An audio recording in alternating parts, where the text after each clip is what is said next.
Elisa, toi tu es pour la taxe pour les propriétaires de chiens? Alors, je ne vais pas me faire des amis, mais moi, je suis vraiment pour, à condition que ce soit bien fait.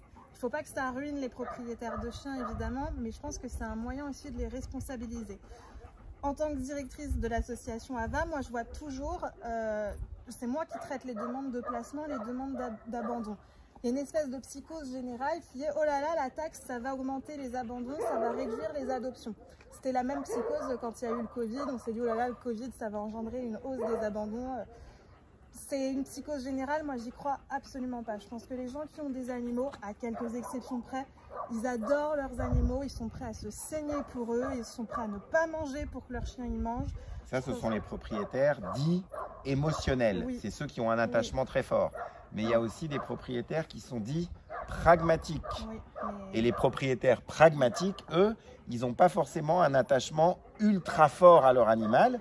Leur animal, il est là pour remplir un rôle. Les protéger, s'occuper des enfants, distraire les enfants, etc. etc. Et ces propriétaires-là, eux, si on taxe les Français parce qu'ils sont propriétaires d'un chien, ces propriétaires-là, ceux qui n'ont pas ce lien très fort et cet attachement très fort, ceux-là, ils pourraient peut-être, on ne sait pas.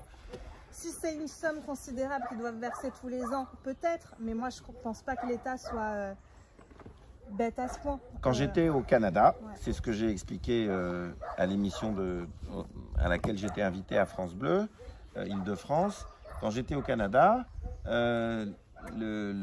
dès que je suis arrivé dans la commune où j'étais, entre guillemets, interne, donc c'était la commune de Saint-Hyacinthe, à 60 km de Montréal. 2 jours après, il y a un gendarme qui est venu, un policier qui est venu me voir, et il m'a dit vous avez un chien. Il a tout de suite reconnu que j'étais français. Il m'a pas dit maudit français, mais il m'a dit vous avez un chien, vous devez contribuer donc au paiement de la taxe pour les chiens, et donc j'ai payé la taxe, et donc j'ai payé 40 €, l'équivalent de 40 € aujourd'hui, et donc le chien il portait une petite médaille. Ça permettait que s'il était retrouvé, et ben, tout de suite on me contacte parce que j'avais donné mes coordonnées. Donc en fait, quand on paie une taxe pour les chiens, c'est aussi parfois à notre avantage. C'est-à-dire que ça m'a permis, puisque mon chien divaguait souvent, et ça m'a permis à chaque fois d'être joint et de pouvoir aller le chercher. Un jour, j'ai dû aller le chercher à 50 km, tellement il aimait divaguer. Et donc, la taxe pour les chiens, ça permettrait sans doute non seulement de rapporter de l'argent à l'État français, qui a des finances en mauvais état, on a tous compris ça, hein. Donc si on paie une taxe de 40 € par propriétaire de toutou, ça veut dire que il y a 10 millions de chiens en France, donc 10 x 10, ça fait 100 millions, et si on paie 40 €, ça rapporterait à l'État français chaque année 400 millions d'euros. Alternativement, on pourrait aussi panacher ça. Alors, justement, tu as une autre idée qui est peut-être plus intéressante et que je trouve aussi intéressante, mais pourquoi pas complémentaire aussi. Voilà, elle serait complémentaire, c'est-à-dire qu'on pourrait instaurer une taxe sur le chiffre d'affaires généré chaque année en France.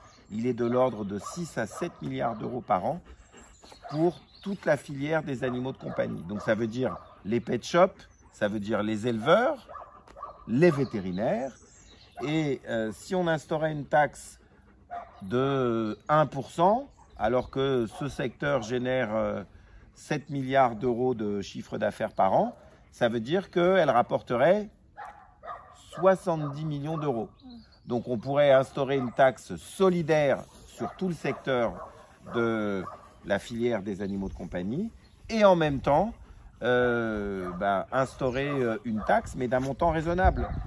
30 ou 40 €, je pense que c'est un montant raisonnable, et ça permettrait, à mon avis, de renflouer un peu les caisses de l'État français. Sachant que quand on est propriétaire de chiens, on a bien de la chance de pouvoir le retrouver. Donc aujourd'hui, on identifie tous nos chiens avec un insert électronique, et c'est géré par le fichier ICAD. Et le fichier ICAD, c'est une délégation de service public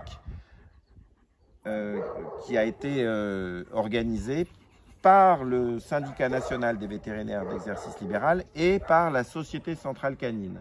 Le budget de fonctionnement d'ICAD, donc ce qui nous permet de retrouver nos chiens quand on les a perdus, s'ils ont un insert électronique, c'est de l'ordre de 20 millions d'euros par an. Donc, nous permettre de retrouver nos chiens quand ils s'égarent, eh bien, ça a un coût. Et donc, c'est normal aussi que le citoyen il participe à ce coût. Moi, je pense que les deux sont complémentaires, mais il y a aussi la question du fléchage ensuite qui est compliquée.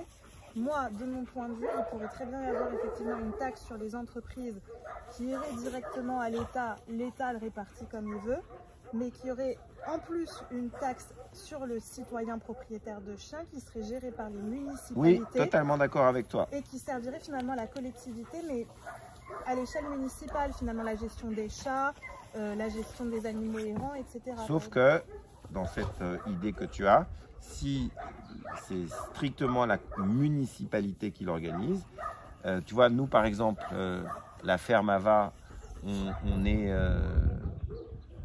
dans la commune de Cuy-Saint-Fiacre. La commune de Cuy-Saint-Fiacre, c'est 650 habitants.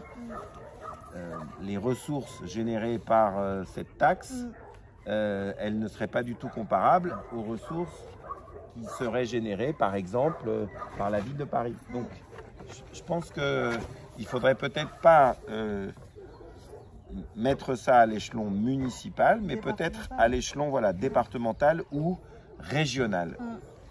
Mais par contre, moi, ce que je n'ai pas compris, c'est pourquoi on s'adresse aux propriétaires de chiens, pourquoi pas les propriétaires de chats, et surtout, pourquoi pas les propriétaires de chevaux. Je ne vois pas pourquoi. It's a point. T'as raison. Et également dans l'utilisation de l'argent récolté, alors on a bien compris que l'État en avait besoin, mais ce serait juste, je pense, que ça serve aussi aux animaux, aux absolument. associations. Ah oui, alors ça, ce serait encore mieux. Il faut que ceux qui nous regardent, ils sachent que l'État français verse 0 aux associations de protection animale. 0. Quand il y a eu le Covid, après il y a eu le plan France Relance et effectivement l'État français a alloué à peu près 20 millions d'euros, ce qui n'est pas rien, mais c'était dans le cadre du plan France Relance. Mais historiquement, l'État français ne verse rien aux associations de protection animale. Celles qui ont la chance d'avoir des bonnes relations avec les municipalités, les régions, les départements, peuvent être aidées par certains élus, mais l'écrasante majorité des associations de protection animale en France, et il y a plus de 3000 associations de protection animale, ne perçoivent... Il y a plus de 3000 associations de protection animale en France, ne perçoivent rien de l'État français. Donc, pourquoi pas considérer que la taxe solidaire sur le chiffre d'affaires généré par la filière des animaux de compagnie en France, de l'ordre de 6 à 7 milliards, pourquoi ne pas considérer qu'il devrait être fléché exclusivement aux associations de protection animale. Les associations de protection animale rendent un service très important à la collectivité en accueillant et en s'occupant des animaux qui n'ont pas de propriétaire. Ce serait justice. Et vous, qu'en pensez-vous? Dites-nous tout dans les commentaires, on a hâte de vous lire. À bientôt. À bientôt.